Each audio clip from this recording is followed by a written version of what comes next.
What's going on, guys? Tony Maritato here, physical therapist, and in this video I want to show you some alternative ways to use the shoulder pulley system to increase range of motion through the shoulder, to reduce shoulder pain and strengthen the shoulder while at home.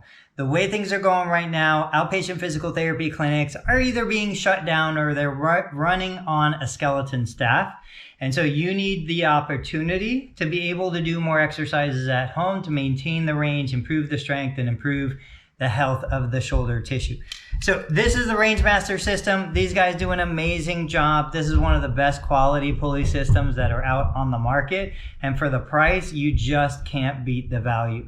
But anyway, what I want to do with this is I like to do things laying down in addition to standing up. Laying down does a lot of things to change posture, change the resistance of gravity. So that's what I'm going to show you here today. We're going to do some overhead flexion in a side lying position, and we're going to do some eccentric, concentric, glenohumeral rotation, which are all exercises that you've seen done before. This just brings a little spice and a little life into your program.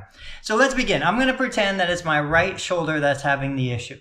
Let's say that it's painful. Maybe I've been diagnosed with some subacromial decompression or subacromial impingement. Maybe I've got some tendinopathy, some tendinitis, whatever the condition. This is some stuff that you can do with the direction and supervision initially of your physical therapist, and hopefully you can start doing it at home. If you see, I've got the pulley system set up toward the hinge of the door. I like to have it a little bit above the hinge. In this area, there's no chance that the door is going to fly open or that this is going to release. It is solid in there. So pretending it's my right shoulder, what I'm going to do is I'm going to come in now. For some of you, if you're having some neck issues, you might want some sort of pillow. I've got this little foam block that I'm going to use today. And so I'm going to comfortably place my head on it. I'm laying on my side. The painful shoulder is on top. And what we're going to do, I'm going to rearrange the length of the pulley. Let's untangle it here. And basically, I'm going to go from this hand down position. My hand is about waist level.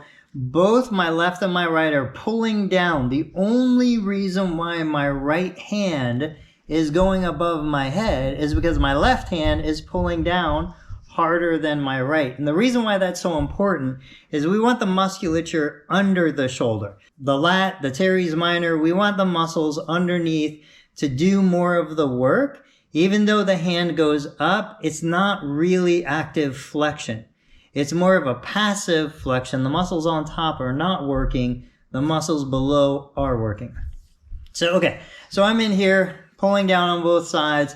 I can use my left to elevate my right. I bring my right one back down. I go through the available range of motion. Certainly no pain, no impingement. If you guys remember any of my other videos, we want to try to make sure the shoulder stays low, that it doesn't elevate up toward the ear. The more space between the top of my shoulder and my earlobe, the better. Once I've done a series of these, just getting the shoulder blade kind of moving in the direction we want, I can certainly switch gears and go to an abducted position. That means it's out to the side, kind of like if I was making a snow angel, raising my arm overhead, coming back down again. Always pulling down as the hand goes up. If I get to a point, let's say right here, there's a painful arc area. Maybe I get into it and it's a little bit tender. I can do some active shoulder scapular elevation depression just to get the dissociation, meaning I want to be able to control my shoulder blade separate from the movement of my arm. I want to get here. I want to be able to pull that shoulder blade down and back. After I've done some side lying, the reason why I like side lying it so much is because it allows my shoulder blade to rotate while I move my hand. I certainly am able to come into a supine position, and in a supine position, I can work a more traditional shoulder flexion. The problem here is now my shoulder blade's a little bit pinned under my body, so I don't get quite as natural of a movement. But for some people, this might be much more comfortable. From this position, I can work into a shoulder abduction, coming out to the side and back down. Personally, I like to switch my grip to a thumb up grip. So if I'm here in this position, my thumb is up, my palm faces the ceiling. As I pull, I come into full overhead flexion, and then I pull down, pinky toward my heels. This is a nice kind of gliding motion.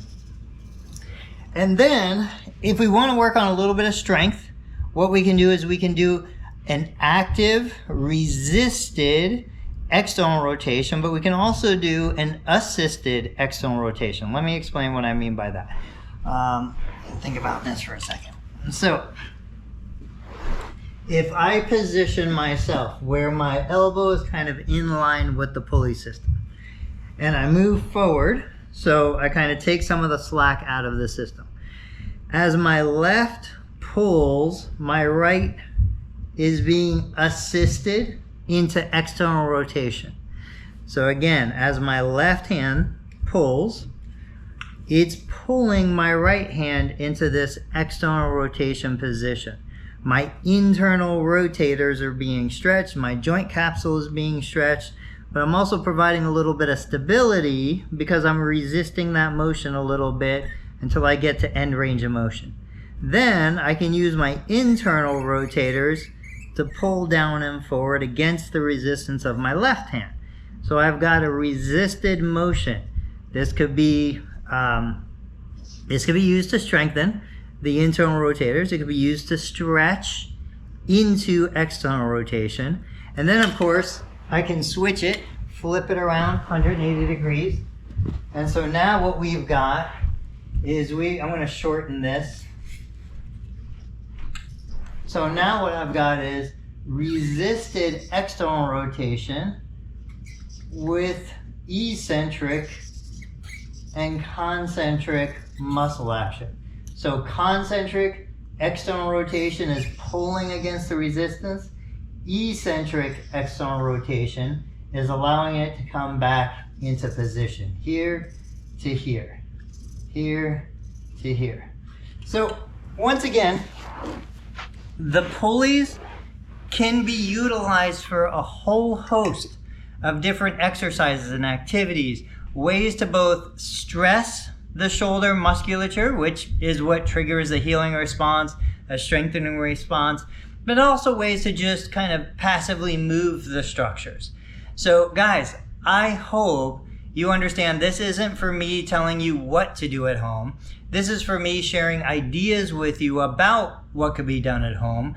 Now you take this information, you go talk to your doctor, talk to your physical therapist, see what other opportunities are out there, and see how you can incorporate some of this stuff into your existing home program.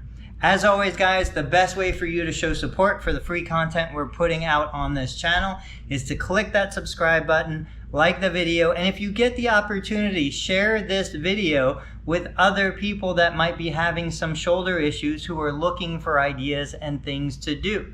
Guys, thank you so much for watching. I'll catch you on the next video.